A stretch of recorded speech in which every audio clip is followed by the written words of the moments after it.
मैंने आप लोगों के लिए अनुपात टॉपिक पढ़ा दिया है और भी कई अर्थमेटिक टॉपिक में कई टॉपिकों को मैं पढ़ा चुका हूं। तो अब हम एक और अच्छा बहुत ही शानदार टॉपिक है साझेदारी, जिसका नाम है पार्टनरशिप। जिन बच्चों ने अनुपात वाले वीडियो नहीं देखे उनको कंप्लीट रूप से देख लेंगे तो आपको साझेदारी समझने में काफी हेल्प हो। व्यापम और अन्य किसी भी कंपटीशन में इससे क्वेश्चन पूछे जाते हैं। तो हम स्टार्ट कर रहे हैं नया टॉपिक साझेदारी, नाम है पार्टनरशिप। जैसा कि नाम से ही स्पष्ट हो रहा है इस टॉपिक का नाम है साझेदारी। इसमें क्या होगा कि साझेदारी इसमें 2-3 प्रकार से होगी। किस टाइप के क्वेश्चन बनते हैं जरा उनका डिस्कशन करते हैं। जैसे मैंने आपसे कहा कि दो साझेदार ए और बी हैं, दो साझेदार ए और बी हैं, वो समान समय के लिए 4:5 के अनुपात में पूंजी लगा, तो उनके लाभांश को किस अनुपात में बांटा जाएगा। तो हमेशा ध्यान रखना कि अगर पूंजी समान समय के लिए लगाई गई हो तो लाभांश हमेशा पूंजी के अनुपात में बांटा जाएगा। तो एक सिंपल सा क्वेश्चन ले रहे हैं, इसमें कई क्वेश्चन होंगे, आपको बिल्कुल क्लियर समझ में आ जाएगा अगर आप क्रम से समझेंगे। बिल्कुल बेसिक क्वेश्चन थे। मैंने कहा कि दो साझेदार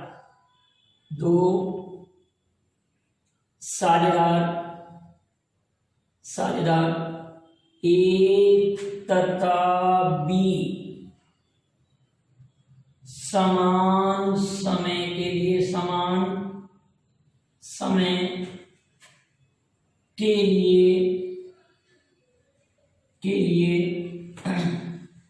5:4 के अनुपात में 5:4 के अनुपात में पूंजी लगाते हैं। क्या कह रहे हैं, दो साझेदार ए तथा बी समान समय के लिए 5:4 के अनुपात में पूंजी लगाते हैं। एक वर्ष बाद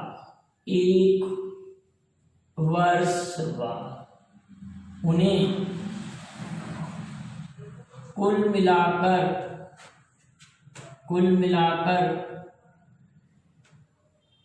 8100 रुपये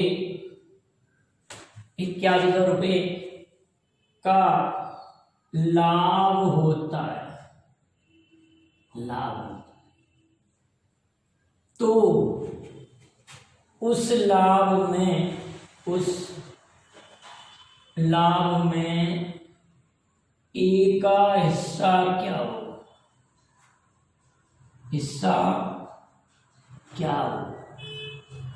ये क्वेश्चन आपसे पूछा जा रहा है। उस लाभ में ए का हिस्सा क्या हो, क्लियर डाउन। उस लाभ में ए का हिस्सा क्या हो, हम कैसे करेंगे, तो हम ऐसे करेंगे कि टोटल 8100 रुपये है। आप समान समय के लिए पूंजी लगा रहे हैं, समान समय के लिए 5:4 अनुपात में पूंजी लगा दी। एक वर्ष बाद उन्हें कुल मिलाकर 8100 रुपये का लाभ होता है। उस लाभ में एक हिस्सा क्या होगा, 8100 रुपये में इन दोनों के योग का लगाएंगे भाग 9 का। हमको हिस्सा किसका निकालना है, ए का।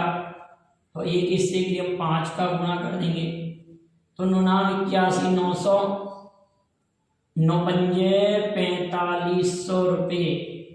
ए का हिस्सा कितना आ गया बेटाओ, 4500 रुपये। बिल्कुल क्लियर समझ में आ रहा होगा आप लोगों को, कोई प्रॉब्लम नहीं आ रही होगी, स्पष्ट दिखाई दे रहा है बहुत शानदार प्रकार से। तो पहला सवाल तो सभी को क्लियर हुआ। अब एक क्वेश्चन और ले रहा हूं इसी प्रकार में, क्वेश्चन नंबर 2। किसी साझे के व्यापार में दो साझेदार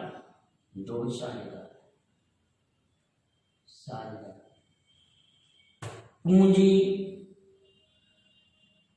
इस प्रकार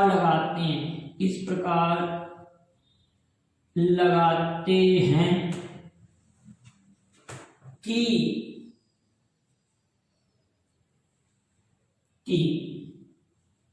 ए का आधा भाग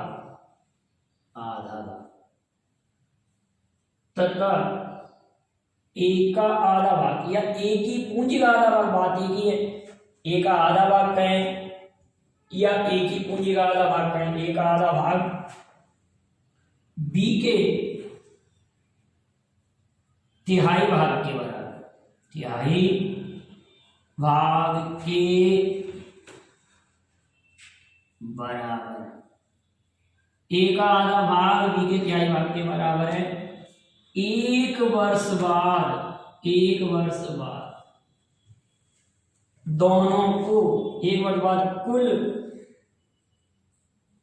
लाभ, एक वर्ष बाद कुल लाभ, फिर से मैंने कहा कि 5500 रुपये होता है।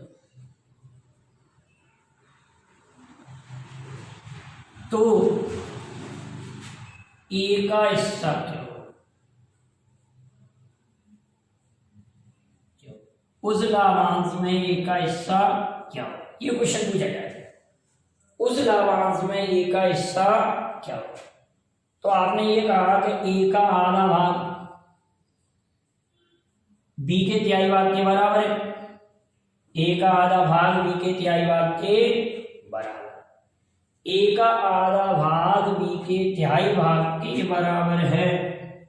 तो ए और बी की पूंजी का अनुपात अगर कहेंगे तो ये हो जाएगा 2/3। अगर ऐसा दिया ए का आधा भाग बी के तिहाई भाग के बराबर, ए और बी की पूंजी का अनुपात 2/3, टोटल है 5500 रुपये। तो इस 5500 रुपये में आप डिवाइड करेंगे इन दोनों के योग का 5 का। एक का हिस्सा निकालना है तो 2 का गुणा कर देंगे, तो ये कट जाएगा 1100 बार, गुणा करेंगे तो 2200 रुपये हो जाएगा। एक का हिस्सा 2200 रुपये हो जाएगा। क्लियर है बेटा, यहाँ तक की बात तो क्लियर होगी। 2 साझेदार, अगला क्वेश्चन ले रहा हूँ, थर्ड क्वेश्चन को ले रहे हैं, इसी को मैं चेंज कर रहा हूँ। 2 साझेदार एक तथा बी समान समय के लिए 1/2 अनुपात 1/5 के अनुपात में पूंजी लगा।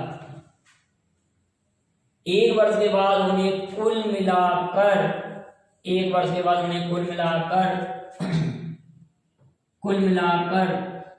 4200 रुपये का लाभ होता है। तो उसमें ए का हिस्सा ज्ञात करो। एक नया क्वेश्चन बना दिया मैंने, बिठाओ।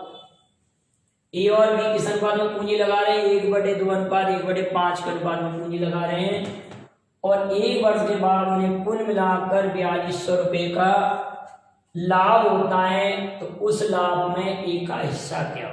क्वेश्चन जरा समझिए आप लोग क्या करें। ए और बी पूंजी लगा रहे हैं किस रेशो में? 1/2 रेशो 1/5, इस रेशो में पूंजी लगा रहे हैं। तो इसका सही जब अनुपात बनाएंगे तो दोनों राशियां नहीं कट रही, तो एलसीएम लेने की आवश्यकता ही नहीं है। तो इसका रेशो हो जाएगा 5:2। तो समान समय के लिए लगा रहे हैं तो लाभांश को इसी अनुपात में बांटेंगे जो पूंजी का सही अनुपात है। तो इस 4200 रुपये को हम बांटना चाह रहे हैं। 4200 रुपये लिखा हमने, और हमने योग का पारा पढ़ दिया 7 का, और हिस्सा निकालना ए का, तो 5 का गुणा कर दिया। 7 × 42 600, 7 × 42 600, 6 पंजे 30, 3000 रुपये का हिस्सा होगा। 3000 रुपये किसका हिस्सा होगा? ए का। अब क्वेश्चन नंबर 4 बन रहा है। देखिए इसकी मैं फिर बना रहे हैं क्वेश्चन को, फिर चेंज कर रहे हैं। क्वेश्चन नंबर 4 हमारा क्या बन रहा है कि इसी साड़ी के व्यापार में 2 साझेदार इस प्रकार पूंजी लगाते हैं कि ए का चौथाई भाग बी के तिहाई भाग के बराबर, और 1 वर्ष के बाद उन्हें कुल मिलाकर 5600 रुपये का लाभ। देखिए क्वेश्चन थोड़ा सा बदला है हमने, आप देख रहे हैं क्वेश्चन में थोड़ा सा बदलाव किया। क्या दिया है हमने? चौथाई भाग बी के तिहाई भाग के बराबर है। एक वर्ष में 5600 रुपये का लाभ होता है, तो ए का हिस्सा निकालें। ए का चौथाई भाग बी के तिहाई भाग के बराबर होता है। ए का चौथाई भाग बी के तिहाई भाग के बराबर है। ए का चौथाई भाग बी के तिहाई भाग के बराबर है। इनकी पूंजियों का अनुपात ये आएगा 4:5, 4:3 आएगा, 4:5। अब लाभांश को इसी अनुपात में बांटेंगे 4:3 के रेशो में।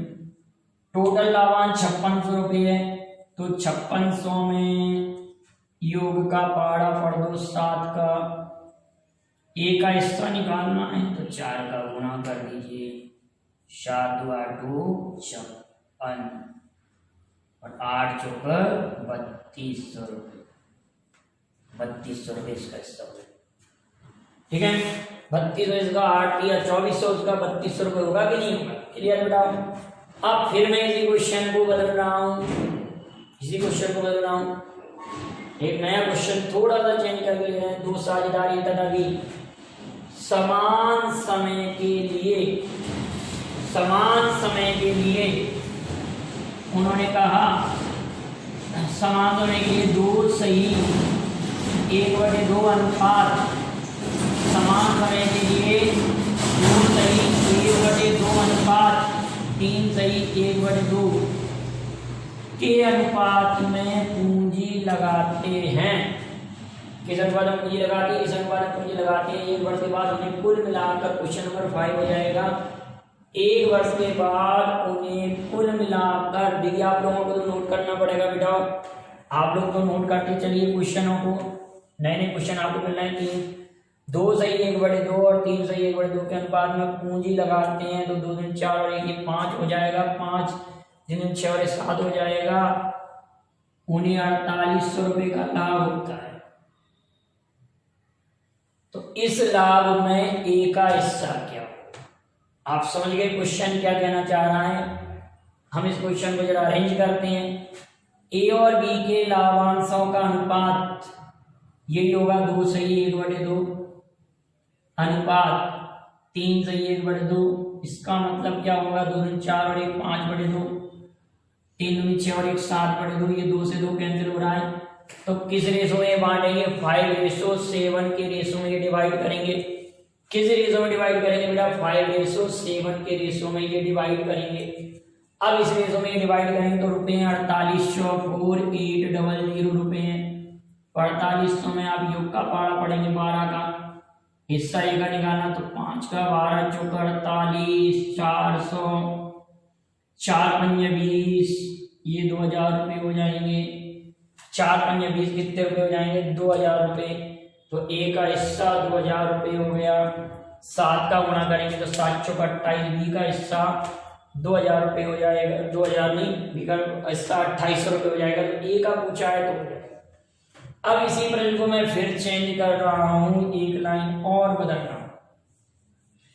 क्वेश्चन हो रहा है क्वेश्चन नंबर 6, और यहां इस प्रश्न को फिर बदल रहा हूं, क्वेश्चन नंबर 6 को मैं यहां पे कह रहा हूं ए तथा बी के हिस्सों का अंतर निकालो। लाभ में ए तथा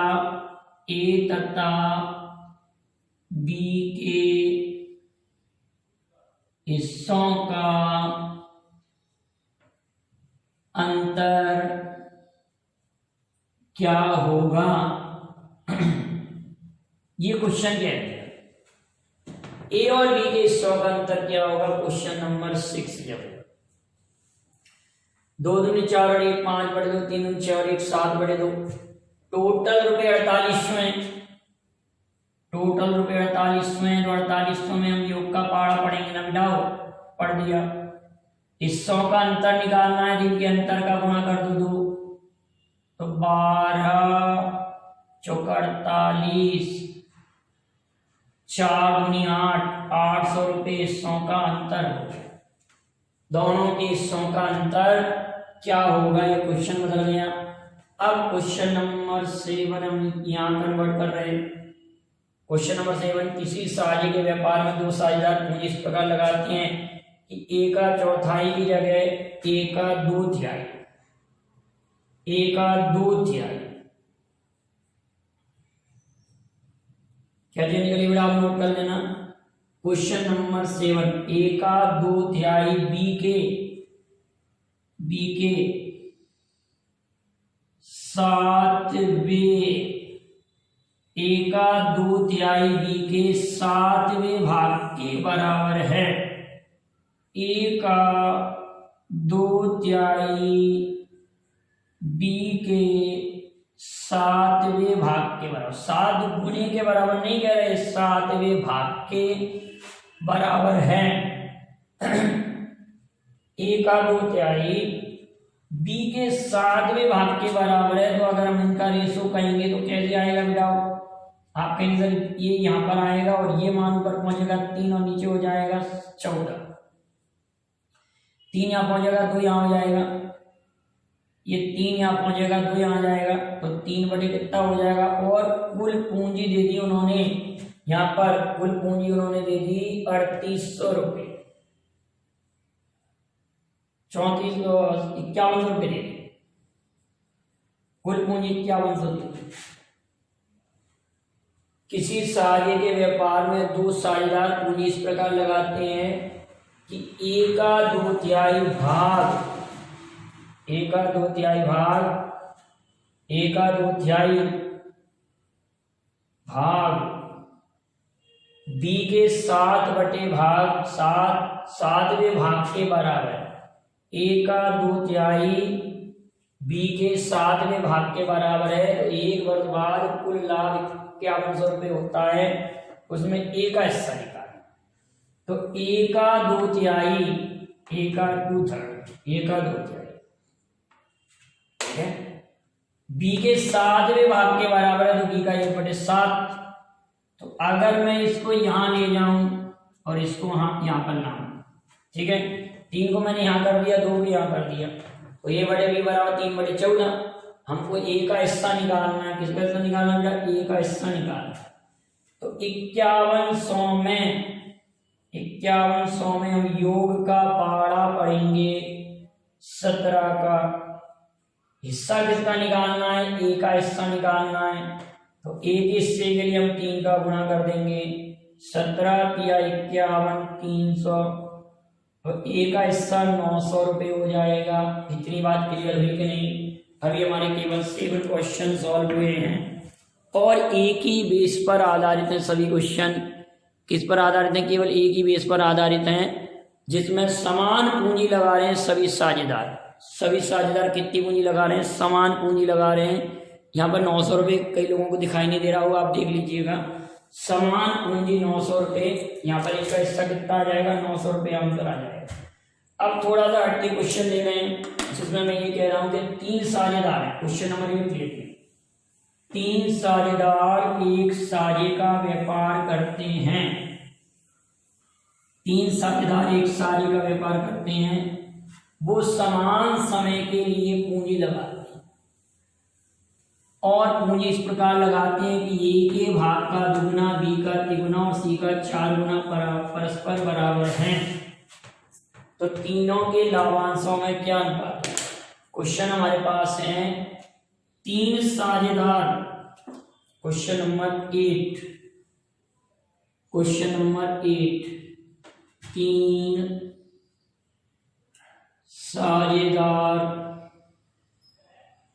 ए, बी तथा सी एक व्यापार में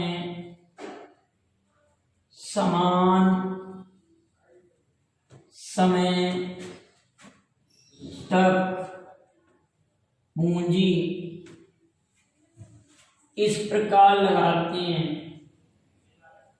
इस प्रकार लगाते हैं कि ए का दुगना, बी का तिगुना तथा सी का 4 गुना परस्पर बराबर हो। परस्पर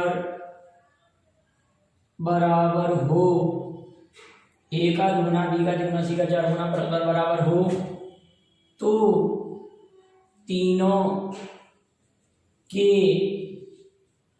लाभांशों का क्या अनुपात होगा, क्या अनुपात होगा। लाभांशों का रेशो निकालना है। क्वेश्चन कह रहा है ए का दुगुना बी का तिगुना, ए का दुगुना बी का तिगुना और सी का 4 गुना परस्पर बराबर। ए का दुगुना बी का तिगुना सी का 4 गुना परस्पर बराबर है। लाभांशों का अनुपात, तो आप इसको तुरंत नहीं कर पाएंगे क्या, ऐसा हम लोगों ने अनुपात में पढ़ चुके हैं, अनुपात वाले वीडियो में हम ऐसा पढ़ चुके हैं।